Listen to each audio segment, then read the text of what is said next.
everybody. It's Julie Roginsky here with Olga Lautman. We're back. Olga, it's been a month. It's been forever. Both of us have been traveling, busy, but now we're back. Hey, everybody. It's really good to see you all here. Yes, I know in the chat I screwed up the time for this to start. It is always 11 a.m. Eastern on Thursdays. I think I said something else, so I'm sorry. But anyway, here we are, and we're streaming, and it's all good. Olga, you had an investigation yesterday about ICE that I think is just fascinating. Tell me what's going on. Well, first, it is so good to be back. I can't believe that we're already approaching March, and literally, I feel like we haven't seen each other forever. So my friend Andre from Ukraine and I, we did an investigation based off an investigation, actually, that came out from Svoboda that was looking at something completely else. And basically, it is so bonkers. What the investigation showed is that there is an American company called Oxygen that was opened as a sister company to its Russian company. And this company has contracts nonetheless since 2016. This country has contracts with the Department of State, Department of Homeland Security, the FBI, pretty much every single agency. And right now they have a contract with ICE. Now, what this company does is they take a phone, including an iPhone, and they can basically extract everything from the phone, whether it's deleted, everything. I mean, whatever you ever did on your phone, they can extract it.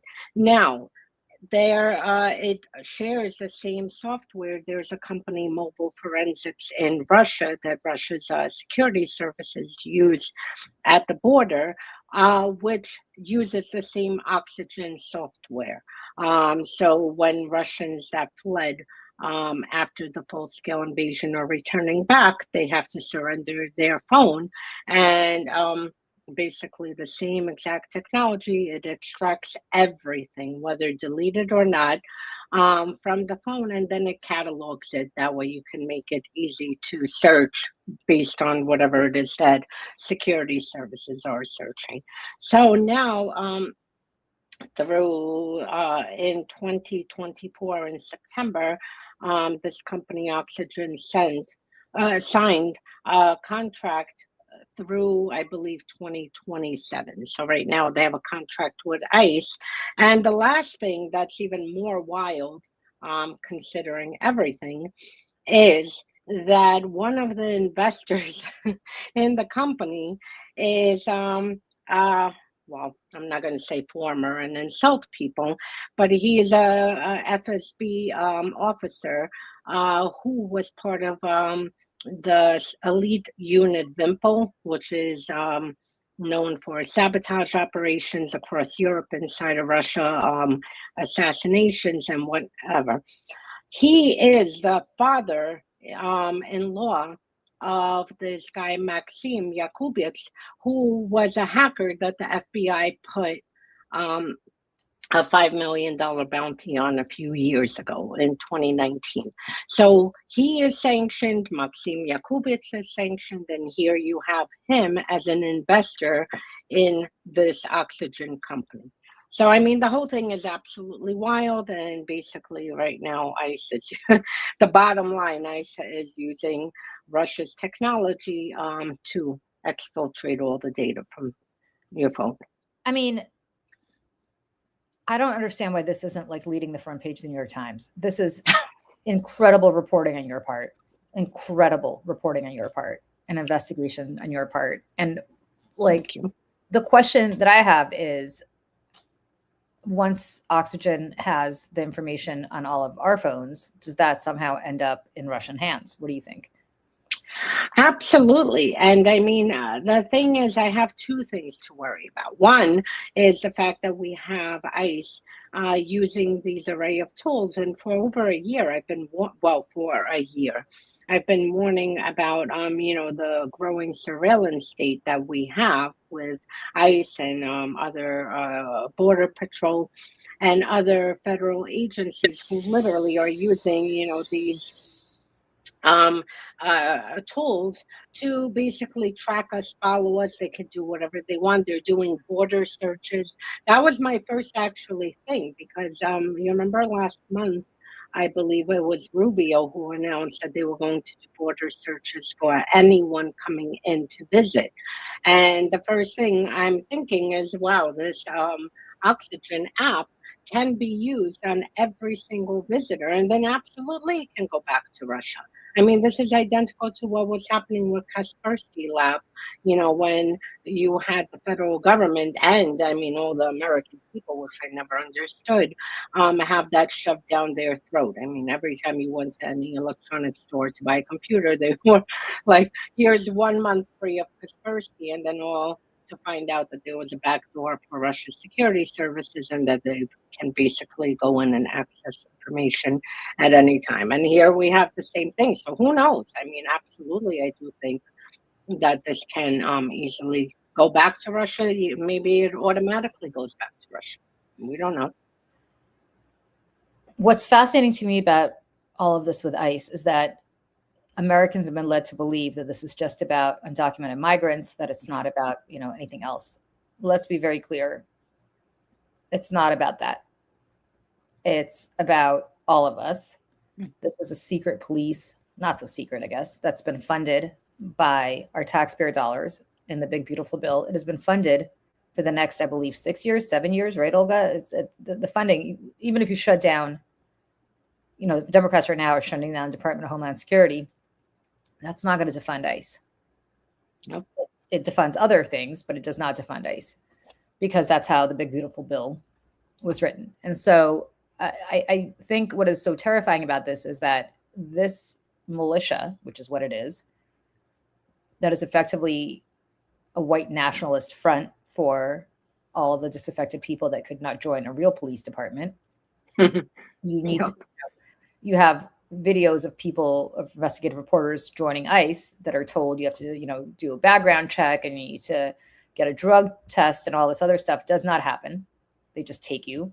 Your training is 47 days. Why 47? Because Trump is the 47th president. I mean, and then from there, you can just take a gun and go patrol and go hunt for whoever you want to hunt for. Local police cannot stop you. They supersede because obviously the federal government supersedes local governments so that they can take you, they can take your phone, they can do whatever they want, and nobody can stop them. Nobody. And you have a Supreme Court that on a shadow docket, it's called the Kavanaugh rule, but basically said that no, you can't profile somebody based on their race, but you can profile them based on other factors that make them appear to be undocumented migrants. That's in the eye of the beholder. I could be pulled over. Olga could be pulled over. Anybody on this chat could be pulled over, whether you're an American citizen or not. They can take your phone, and then guess who has it? ICE has it, and for all I know, the Russians now have it. Yeah, the whole thing is incredible, and you're 100% correct. I mean, I'm sure you remember when Putin, came into power and how he came into power and how, him and Patrushev basically organized the blowing up of buildings, killing over 300 Russians in order to get into power. And then they blamed the Chechens. Meanwhile, it was Russia's security services who did this. And demonized at the time all Muslims in Russia. And, for people who will probably be very surprised with everything, all the operations that Russia runs of nationalism in Europe and in United States and in Canada. Russia itself has 35, 37 million Muslims. And at the time after Putin came into power, you had basically the same exact thing happening where they were testing how far they can expand, their powers on more vulnerable groups. And at the time it was Chechens and other Muslim groups. This is the same thing. Immigrants are a test case. They've always been a test case. So we're international students. You remember stripping them of call it green cards and various visas.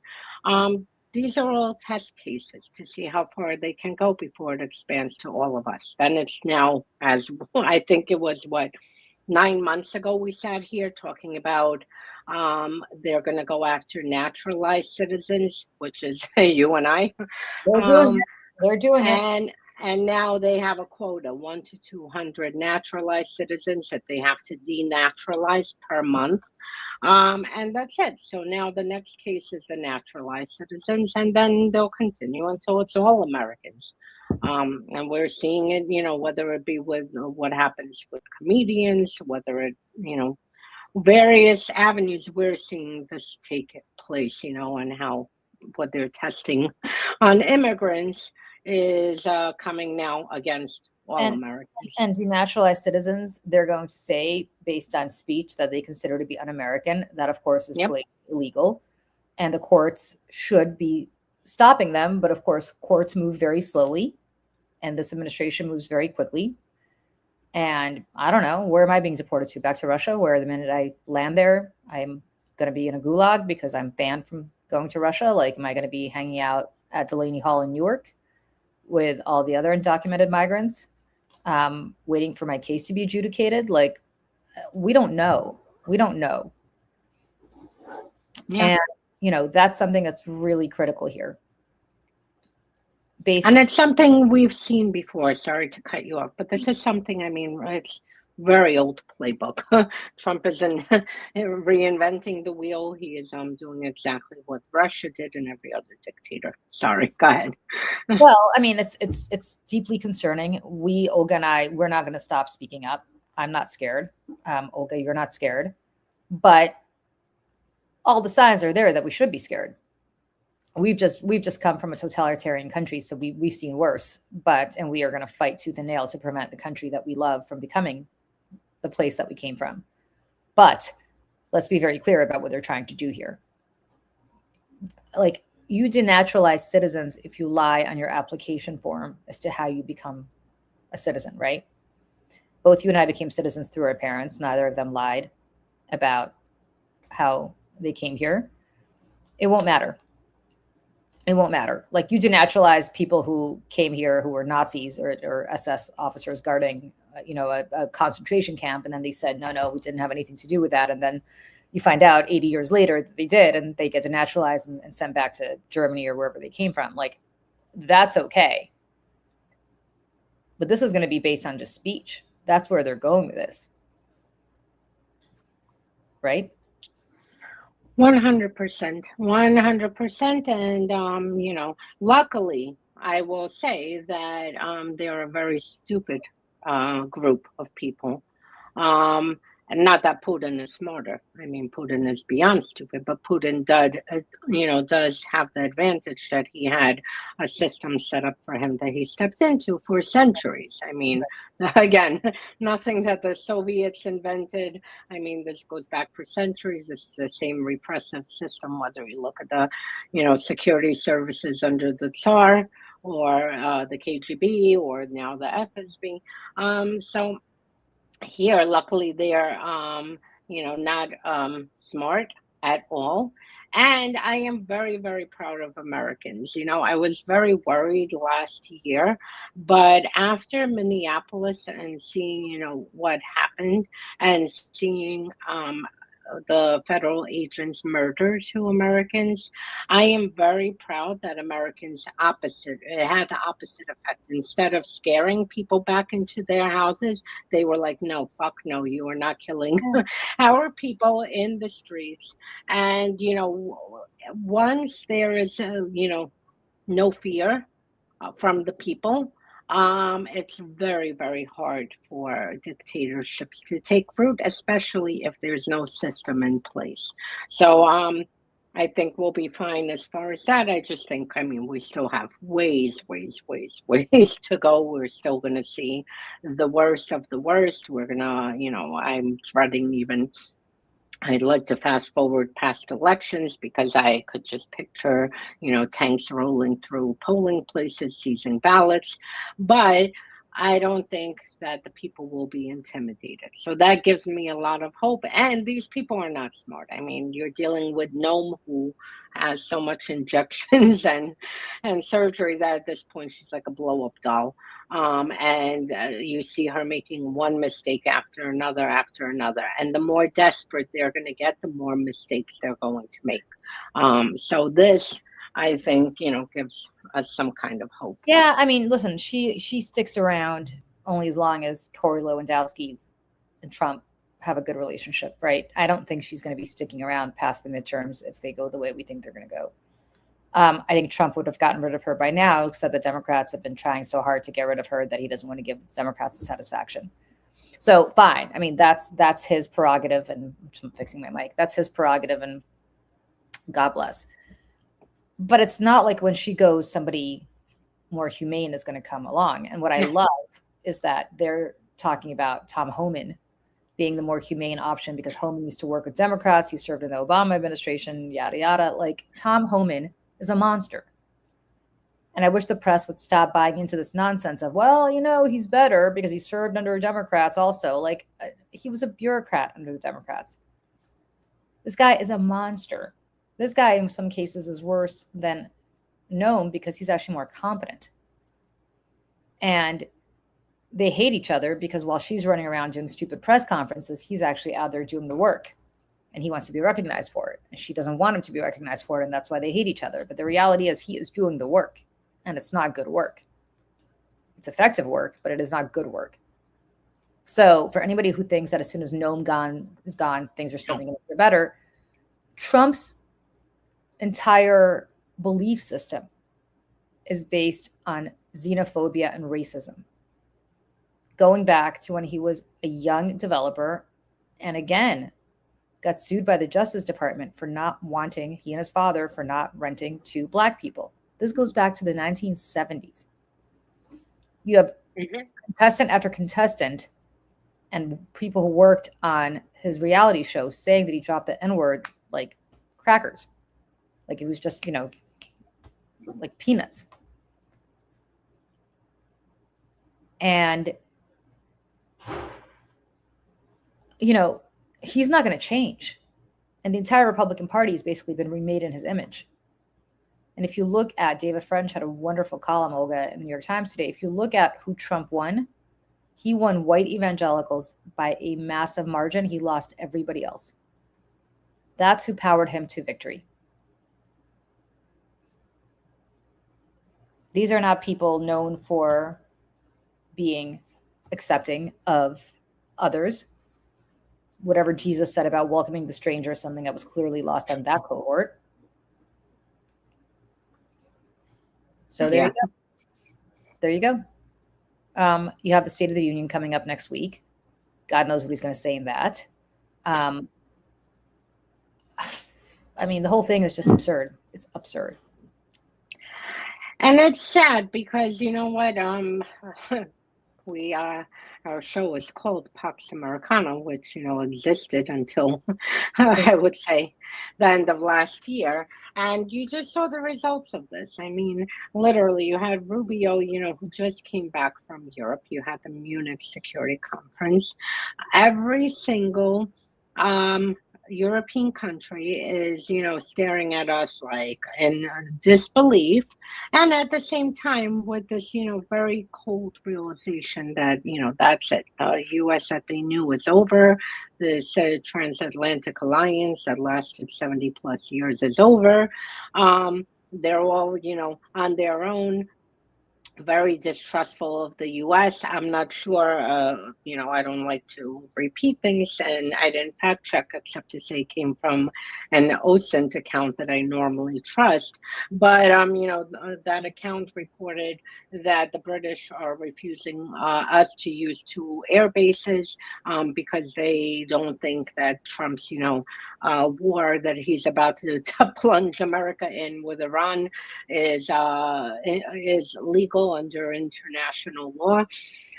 You have the Polish and several other countries talking about nuclear weapons, which frankly, I mean, if I'm any country on this earth, I would be grabbing for nuclear weapons and developing a program, because this is the only way you could keep safe. And, case in point, you had the U.S. who sold a large arms package to Taiwan, and yesterday it came out that China made a call to Trump, complained about it, and now Congress has not heard anything further about this package. So basically, you have Taiwan being thrown under the bus, us disarming Taiwan. This is after the U.S. betrayed Ukraine, and literally, I've never seen it. It's frankly a very despicable spectacle on the part of the United States, like government. I wish I could say Trump, but unfortunately, you have Congress responsible for this and the Republican Party, minus a handful of people. But I mean, the fact that they tried to do everything to force Ukraine to surrender, everything. I mean, threats, and I mean, short of threatening to send American troops into Ukraine to, assist Russia to seize territory. The U.S. tried everything, and and all for what? Business deals. So Kushner and Witkoff can have business deals. Mm-hmm. So I mean, this is now a country that I mean, you saw what is happening in Ukraine every single day. The Russians targeting every single power plant, shutting off heat in sub-zero degrees, shutting off power, shutting off water. And then you saw Rubio go and endorse Orban, and Orban announced that they're going to shut off diesel fuel to Ukraine along with Slovakia. This is with the blessing of the United States. And I mean, here you have two countries that the U.S. is supporting who are trying to put the final, nail in the coffin for Ukraine. Luckily, it's not going to work because we're close to March, and, at least it's going to get warmer, and Ukrainians have suffered through the worst of the winter. But I mean, it's despicable. And you have the silence, from the majority of the government. You have people taking orders that are illegal. We don't even know what information was passed on to Russia when Trump stopped sharing intelligence with Ukraine last year, and when Russia suddenly had, received intelligence and was able to run a successful operation against Ukraine, which they couldn't for over a year. So, the whole world sees this. And let's not forget that Ukraine gave up nuclear weapons, at the urgence of Bill Clinton. And this is what they got in return, a few decades later, 3 decades later, a U.S. president trying to basically force them to surrender 20% of their country. And so you have Europe, obviously, with the realization. You had a report that came out that Wagner, Prigozhin's so-called baby, which is actually a shadow unit of Russia's military intelligence, that they are recruiting disposable assets across Europe to blow up all the railways and everything we're seeing happen, the sabotage operations and everything. And U.S. is nowhere to be found. And frankly, you can't even trust the U.S. right now because you don't even know what information will go to, Russia. We haven't even spoken, but clearly, there's a big scandal brewing. I can't wait to hear more details involving Kushner, with 2 foreign intelligence agencies being intercepted discussing something about him and Iran that clearly was not good. That whistleblower tried to get to Congress and was blocked since last May, and now has hired a lawyer. So I mean, and then the person who covered for all of this was Tulsi Gabbard, who is another Russian asset. So, I mean, we're not in good shape. And then get back to your point, by his State of the Union address, we might, be in World War III as Trump fear mongered. So Yeah. I mean, look, you and I have not spoken crazily. You have not, and I have not spoken since Davos, but we named the show Pax Americana for a reason. And I would venture to say that if you want to know when the Pax Americana ended, it was at Davos this year. I think Davos is a bunch of horrible, pretentious blowhards, but nevertheless, the world leaders all assembled at Davos, including Donald Trump, where he put the final nail in the coffin of the Pax Americana. Friends, it took a year. A year. And that's not a long time. And if you want to make some uncomfortable parallels, look at 1933 Germany and see what they were able to do by 1934. So, you know, it is just astonishing to me, that everything that Vladimir Putin and prior to him, Soviet leaders were not able to do in 100 years militarily was accomplished by one man in 1 year from within. Europe now is having a debate as to whether Germany goes under France's umbrella, nuclear umbrella. And there's a whole discussion about, well, is it worth, to blow up Paris to save Berlin? Like, these are discussions that are being had right now because there's no more American nuclear deterrence.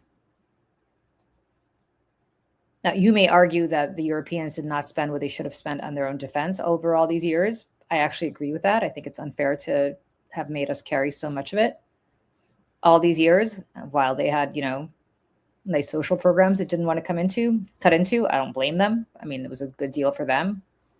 So I'm all for them spending more money on it. But that should have been done in conjunction with the American nuclear umbrella protecting them in the meantime. Instead, we just ripped the Band-Aid off.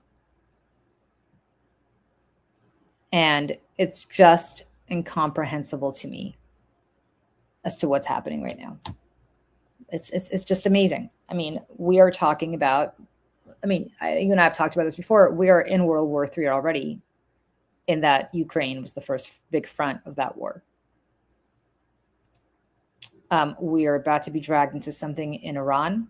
I mean, that's happening right now while the New York Times is having wall-to-wall coverage of Andrew Mountbatten Windsor's arrest. We're about to go to war with Iran. Why? Why not? Why not? Because Bibi Netanyahu wants us to. Why not? And I'll tell you something, as somebody who happened to be in Israel, as you all remember, Olga, you certainly remember, during the last war with Iran, between Israel and Iran, and had to live in shelters for the entire time that was happening while ballistic missiles were raining down on me. That's going to be a garden party compared to what is about to happen. You have Sean Hannity warning the Iranian mullahs to go to Russia now before it's too late. He's not doing that because Sean Hannity came up with it. He's doing it because he spoke to Trump and delivering a message. And the question here is, we're having another regime change war in the Middle East? Like, what's going on here?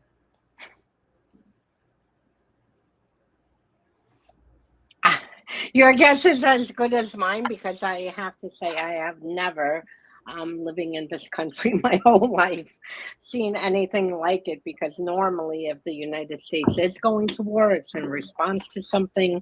Normally, you have the president and the cabinet members out addressing Americans. Congress needs to have a say in this constitutionally. Congress is doing nothing. They're on vacation. I mean, and God bless our Rokana, and I'm not a fan of Massey, but except with the Epstein, at least he followed through.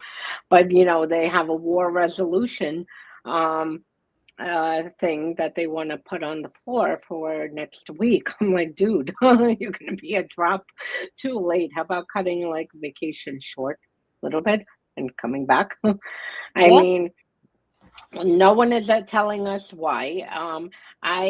Today, part of me is kind of look, I have no love for the Iranian regime. They're responsible for the massacre of Ukrainians with the Shahed drones and everything that they've done to assist Russia. And frankly, that regime can burn in hell. At the same time, I was sitting today and thinking, can you imagine if Ukrainians ever asked the United States to put boots on the ground, to bring aircraft carriers, to pour in so many resources to go to war with Russia? Can you imagine what would happen with the American people? I would be outraged. I would, I was grateful and kept pushing for weapons to be given to Ukraine. But I would never expect Americans to go and put boots on the ground to fight Russians for Ukraine. And the fact here that, you have Israel who really did that. They want, to take the Iranian regime out. And I don't see any other explanation as to why we are going to war with Iran. So my only assumption is because Netanyahu asked us to. Yeah.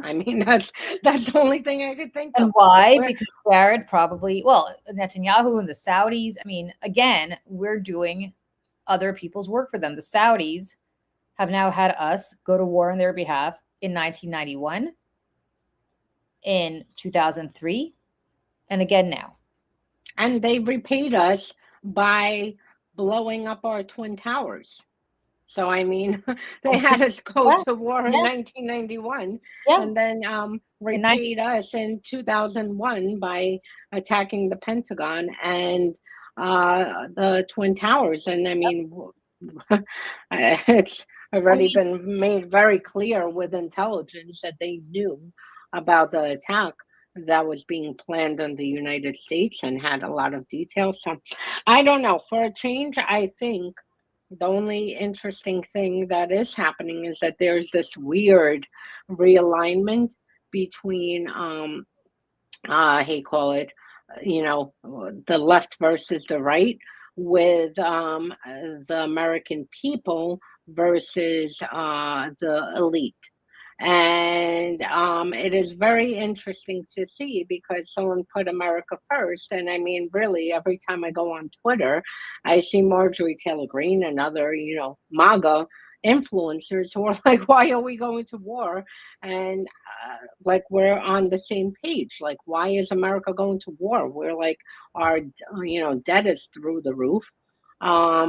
We are, not stable here. You have Americans who can't even afford to pay their electric and gas bill and rent.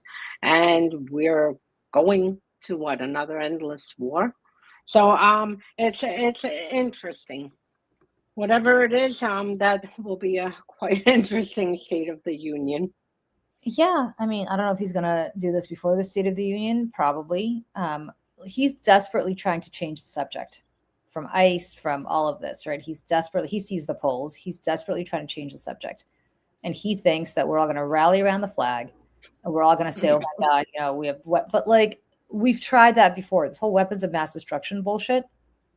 We've tried that before. And I'm not suggesting the Iranians don't have a nuclear program. They do.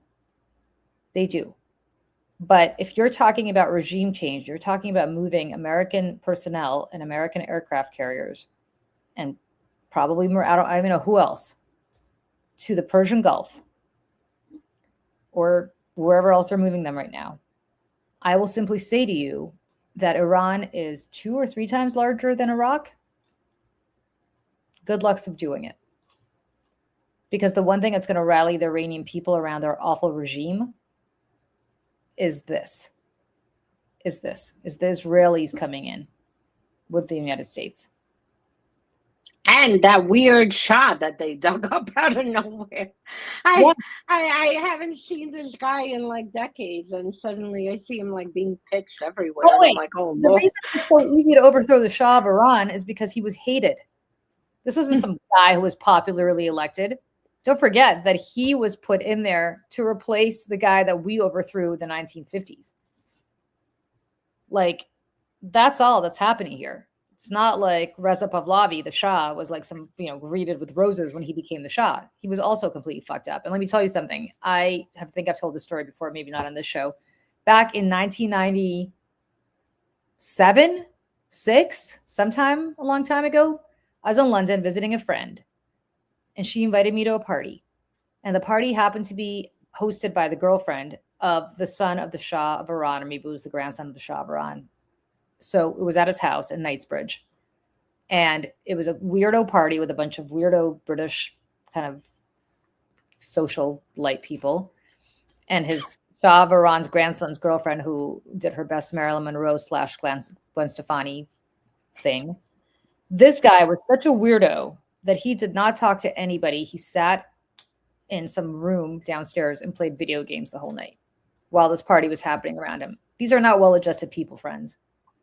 I don't know if that's who they're talking about putting in or somebody else, but that guy was not well-adjusted, and he's about my age. So I don't know if that's who they're talking about, or they're talking about his dad, or I don't know what they're dealing with. So, I mean, like, sometimes I end up, we have this joke, Michelle Kinney and I, about how I'm Timu Gump. I end up in these weird situations where you're like Forrest Gump, but like the Timu version. This was a very Timu Gump story. But every time I think about them trying to reinstall the Shah of Iran, I think about that guy, and I'm like, well, the Shah of Iran is dead. I don't know if his son is dead. This is the grandson. Is that who they're talking about? Because none of this makes sense. Nothing. No, I am telling you, I follow Iran enough. I'm not an expert on Iran. I don't know a lot about Iran. I only know anything that has to do with Russia, because I've monitored Iran and Russia, for decades. And I've never, ever, ever seen this Shah being like, advertised until last year. And then I don't know where they plucked them out. And he's like, yes, my people are coming. I'm like, who is coming? Who are you? Where did you come from? Like, really? And nonetheless, he was apparently living in Israel, or I don't even know what the story is. Well, no, this guy he is. Yeah, or maybe he spends a lot of time in Israel, so I don't understand. Oh. All I know is that the whole thing doesn't make sense. And look, again, as someone, who works on geopolitical issues, bye-bye Iran. I mean, honestly, bye-bye Iran. No one's gonna, miss this regime. And Russia right now is having a panic attack. I mean, if you look at the front pages of any of their websites, state news, they're really like they're worried. Because they already had one client fall in Venezuela. Now they have Iran. Cuba's on the way out, and that's like an old client state from Soviet days. So they're very worried. So on that point, I am beyond happy and thrilled.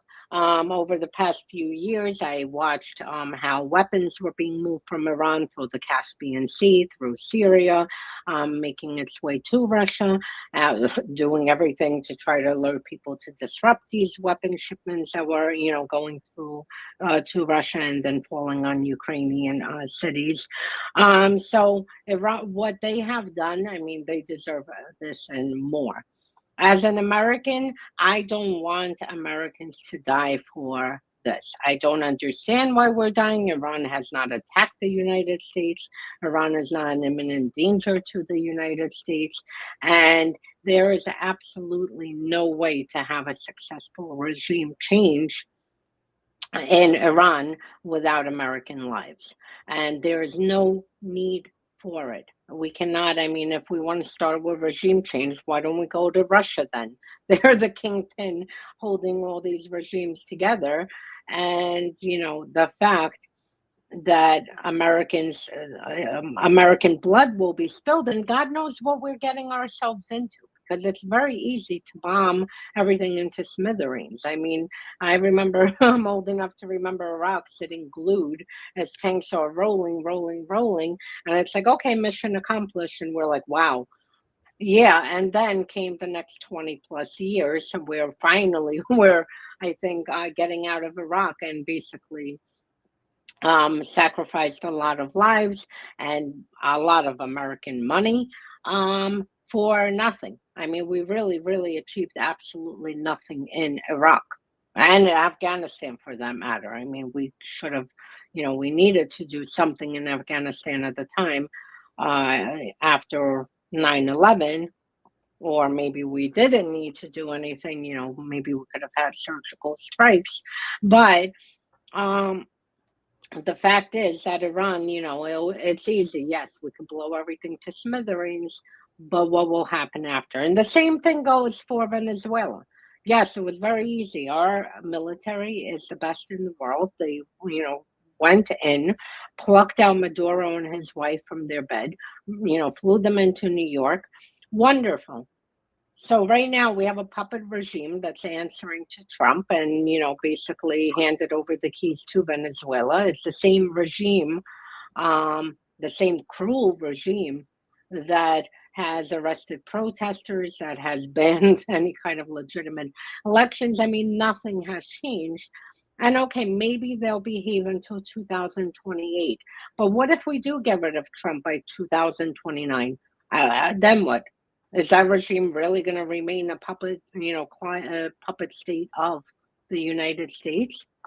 I don't know. I mean, as long as I guess we tell the leader there that if she doesn't, we're going to do to her what we did to her predecessor. But I mean, look at what we're talking about here, right? Like talking about Delcy Rodriguez, but like, look at what we're talking about here.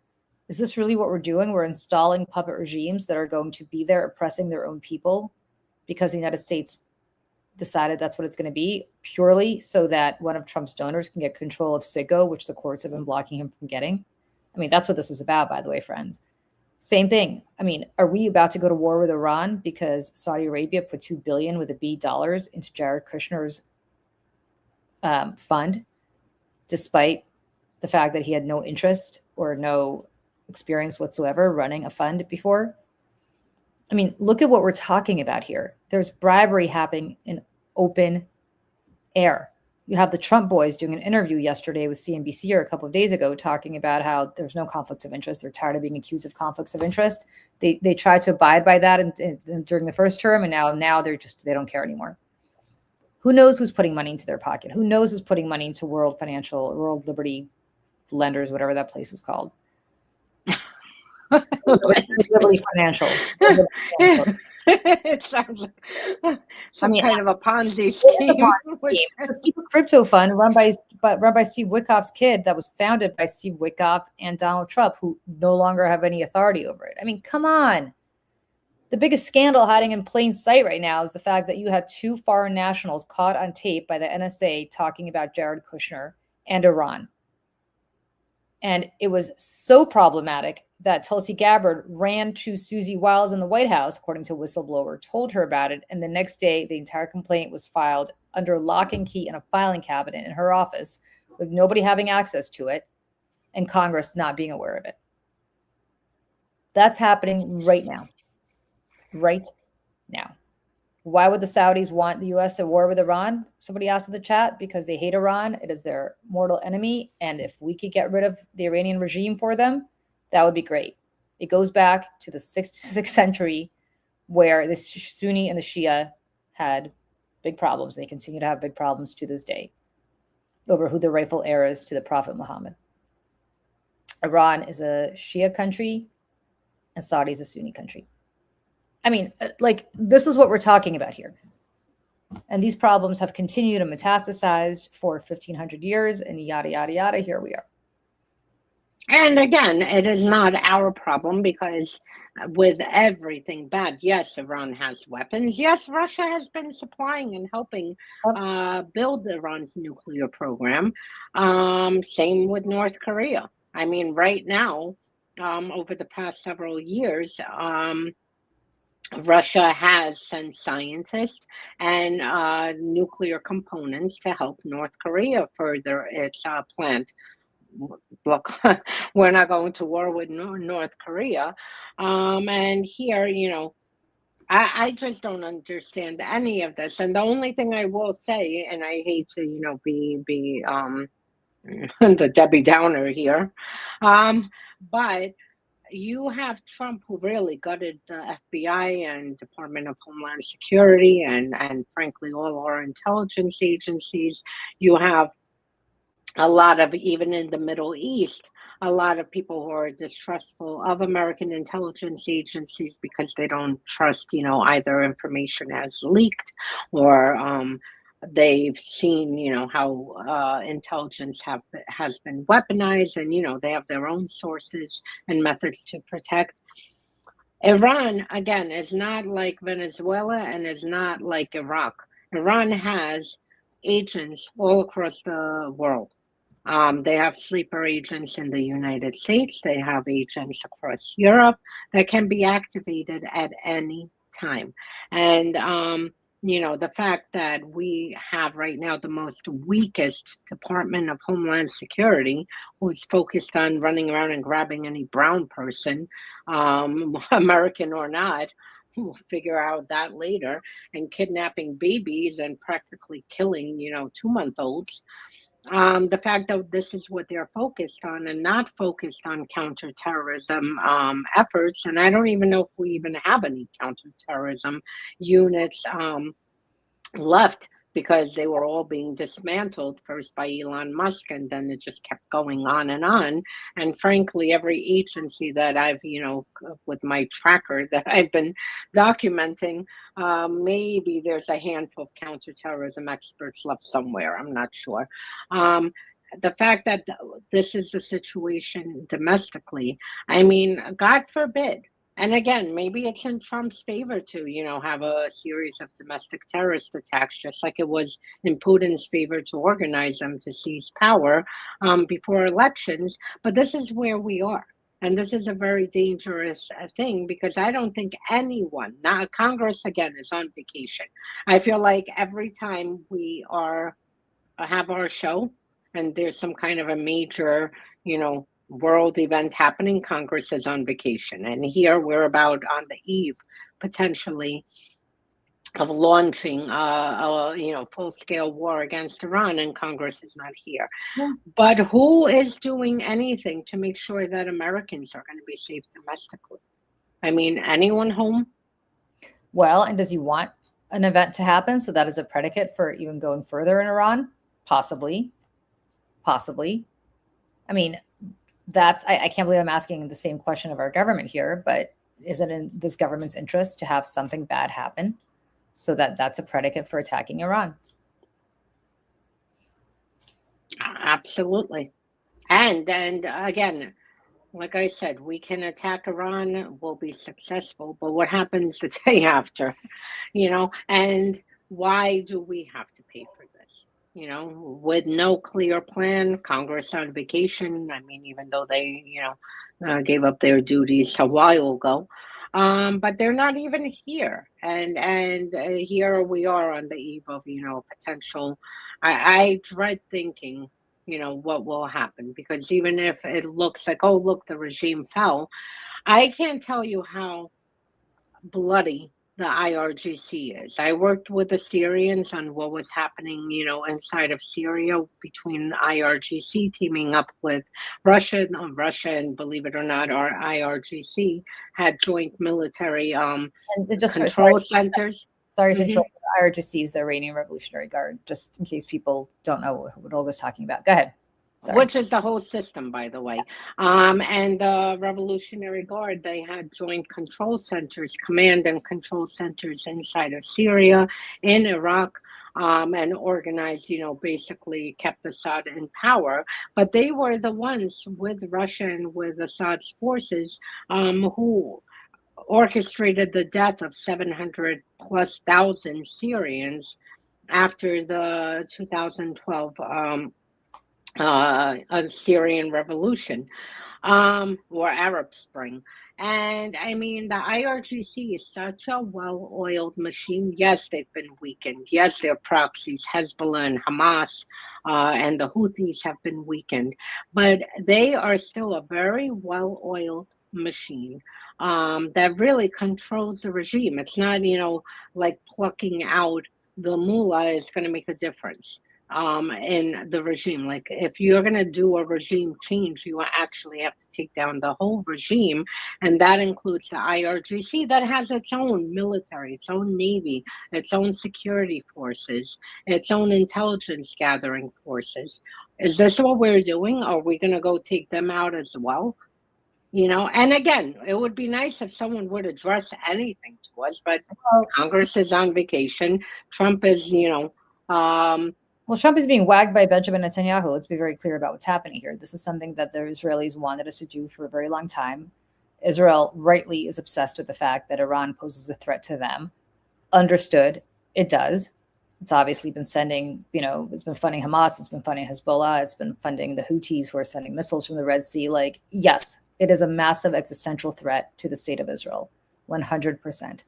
But I think Netanyahu owes it to his people and also to us, since he's dragging us into this war because a feeble-minded idiot president is listening to Jared, and Jared's, whatever God knows, listening to the Saudis and to Bibi, to tell us what happens the day after you send the Ayatollah Khamenei to Russia or wherever you think you're going to send him, or just you kill him. Like, and then what? And then what? Let's say you get rid of him. Let's say you get rid of the president of Iran right now. And then what? Because as you said, Olga, these people govern at the behest of the Iranian Revolutionary Guard. And are we going to go in and murder them all? If so, whose soldiers? Which boots on the ground are going to do that? Are you going to murder all of their agents that are all over the world right now? Who are in this country as we speak? Maybe. And if so, let's hear about it. But that requires boots on the ground. Well, and that would require seeing raids happening across the United States over the past few weeks of picking up their agents. I mean, you and I live in New York. It was only a few, and that's the one thing that people need to understand about the Iranian agents. Some of them are here personally, and a lot of them work with Russian mafia. Mm-hmm. And for instance, they the Iranian dissident who lives right here in Brooklyn, they hired 2 Russian mafia thugs to go and try to assassinate her. And twice, not once, twice. And we had the trial that just, finished up recently.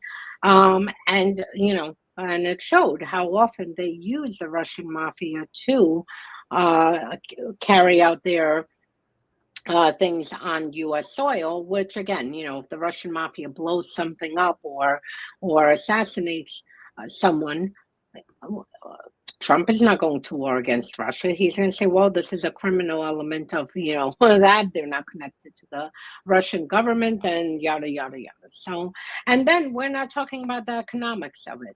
I mean, I honestly, frankly, for everyone, not to be an alarmist, if we do go fill up your car tanks, because if we do attack them, there could be a blockade in the Strait of Hormuz, and economically, that's going to send everything through a wild ride, across the globe, and send prices up, and send oil up, and send everything up.